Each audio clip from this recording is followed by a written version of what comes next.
Okay, so this time I'm going to talk about another training design that we could also make as a teacher in our school to we say even if you're a teacher one or teacher two, teacher three, you still have the capacity to create a training design intended for an in-service training and like that.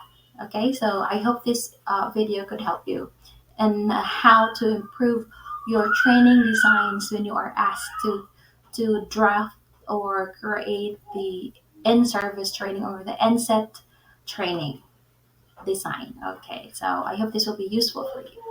Of course, again, my name is Annalie, and it's the first training design that I have created when I started working in the senior high school department. So I tried to, or I was asked to make the in-service training designs from 2016 until 2019, I think. And so every in-service training of our school, I am the one who created the training design. So I hope I will be able to help you on how to improve yours and how to create your own training design if you would like to start it today after listening to the video.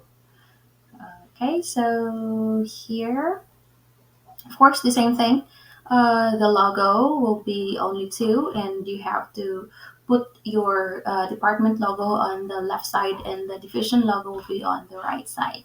And do not forget to write down your district and your school that you are working, and of course, your date when you created your letter of intent or your training design. Next, again, you have to be very concise and straight to the point in terms of the content of your letter of intent. So focus on the WH questions. For example, you have what is that? So of course, your training, the title of your training, when will be the date the training will be conducted, where will be the place or the venue the training will be conducted, and the last one will be who will attend the training. Okay, so in my case, I have attached here training design, session guides, and program for reference. Okay. So we have here signed by our school principal and okay, me. And actually, for the information of every, I'm a teacher one, and then still I was able to create this one. So I think it's not it's not considered as a barrier. Your designation as teacher one cannot be considered as a barrier that you cannot create your own training design. It means everybody could start now and create our own. I think it's very useful for everybody when we dream of promotions or something after years of service that we rendered to the school. So if we plan to get promoted, then we could use these papers and documents. Okay, just make sure that you have MOPs, you have attendance sheets, you keep them. So this will be very easy for you. So next we have okay, so our public education, the same thing, the cover of our training and development of program design. So this is titled school-based in-service training, right? So it will be October 22 to 26. This is a 5-day training for teachers. So participant here, of course, will be teachers because it's an in-service training, right? So the same thing, we have program design, general information, of course. First, you have to talk about your title, so school-based media assessment and in-service training for teachers. Next, we have descriptions of your training. So again, you have to write it down 2 to 3 sentences. I think 3 sentences is quite long. You can have it 1 or 2 sentences. All right. Next, we have prerequisite. It's none. We have duration, 5 days, of course, and level is school-based. Then school-based. Next, we have delivery mode. So again, we have mentoring demonstrations because after our in-service trainings, we have demonstration, and we also have mentoring for some CIGPs or some teaching strategies. Next, we have team building to, of course, promote teamwork, and will be lectures. All right. That will be the mode of delivery. Next will be the target personnel. So, of course, we have junior teachers. We have 19, and we have 7 junior high school teachers, and we also have ECF. So, we also included them. All right. So, we have budget requirements. Okay. So I have here 15,658 pesos. All right, since in-service training is mandated with the division office to the school, that we really have to conduct at least two in-service trainings in a year. So we have the mid-year and the year-end in-service training. So again, we could claim per dimes, like per dimes. Each participant can claim per dimes. So that's why you have to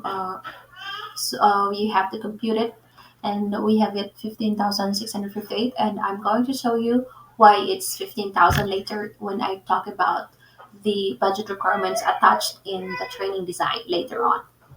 Okay, so now let's have the rationale. Okay, so of course we have here, again, you are going to include the memorandums or orders from the national division to the district and even to school, and you have to arrange it in order from the highest to the lowest one. Okay, or next we have here sample of it. So from Department of Education, next will be like this one. Okay, so you could also use this sample as your basing point when you create your own. Right, so very good. Next, now let's proceed to objectives.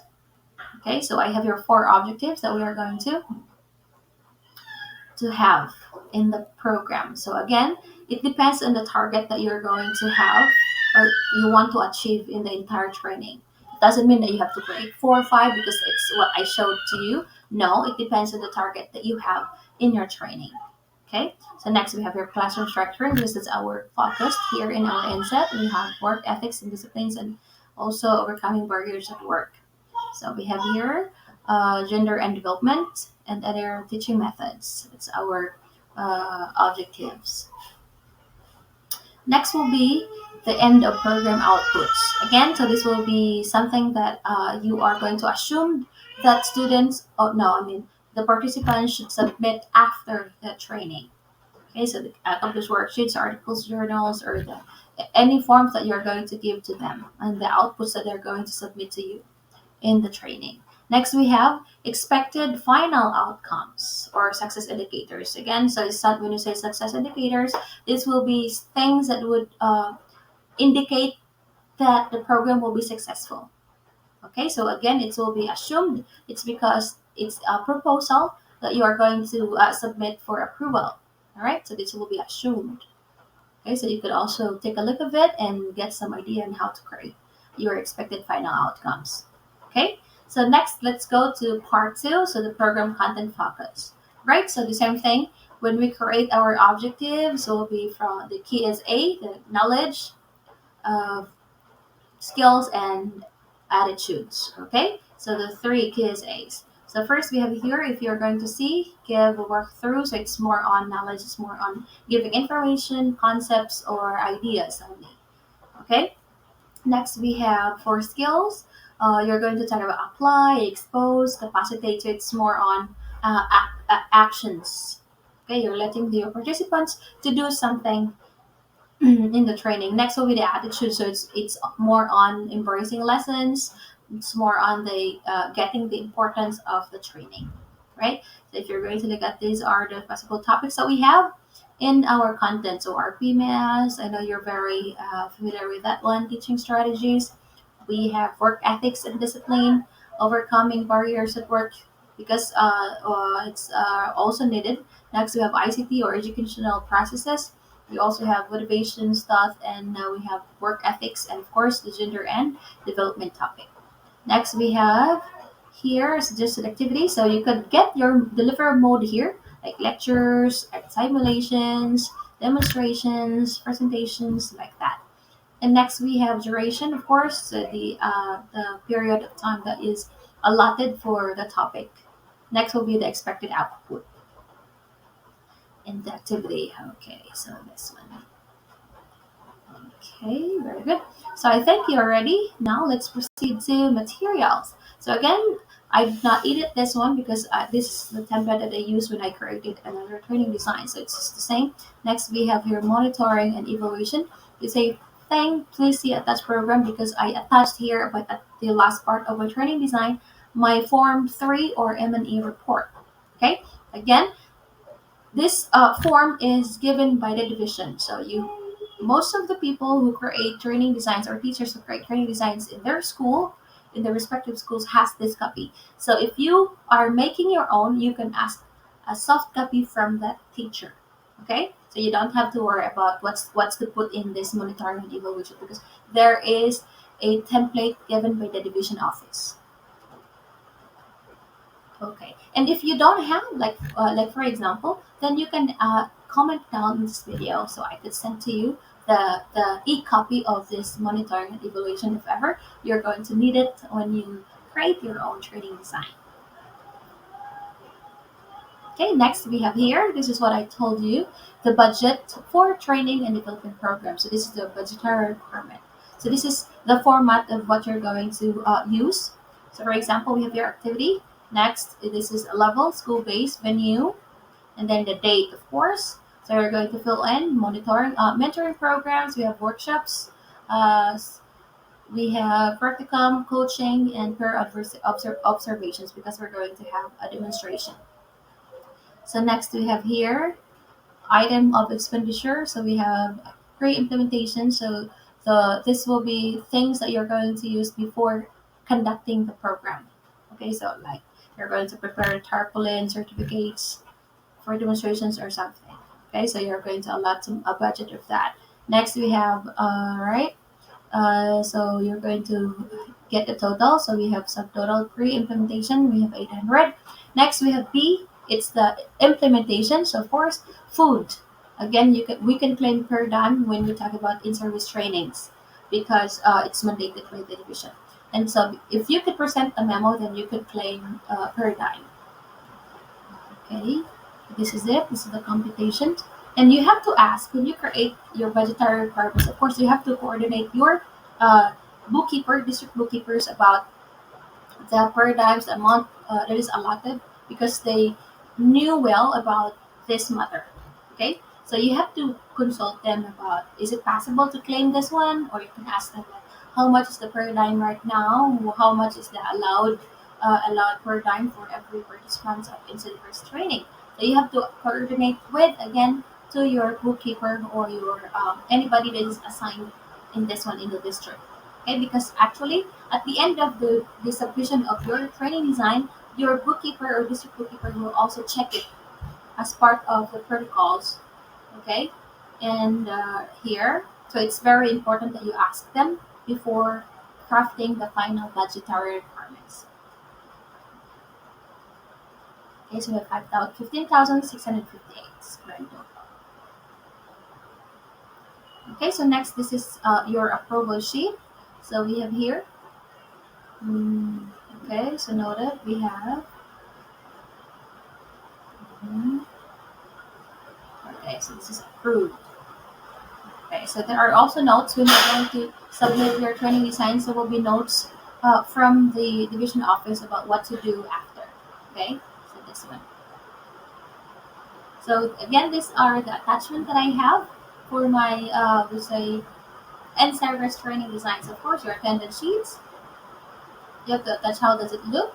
Next, we have your F3, the evaluation form. Okay, so of course, like this one, this is the example attendance sheets. Okay, and also if you have, if your speakers has its prepared session guides, you can also include it here as your attachment. And also, if you have crafted the program already, so you could also include your opening program, your closing programs. So the screening committees, or the checking verification committees, could also see what is attached there, and it's also okay to include some of those. Again, like you could also include, aside from attendance, form 3, you could also include your programs, like opening or closing programs. You could also include session guides, sample session guides for your speakers of the training, and also, yes, the right. Again, so if you need something or you have questions, you can drop it down in the comment in the video, so I can also give you my answers. Or if you need some copy of the templates or the soft copy of the form 3, so I could also give it to you here. Okay, so Thank you so much for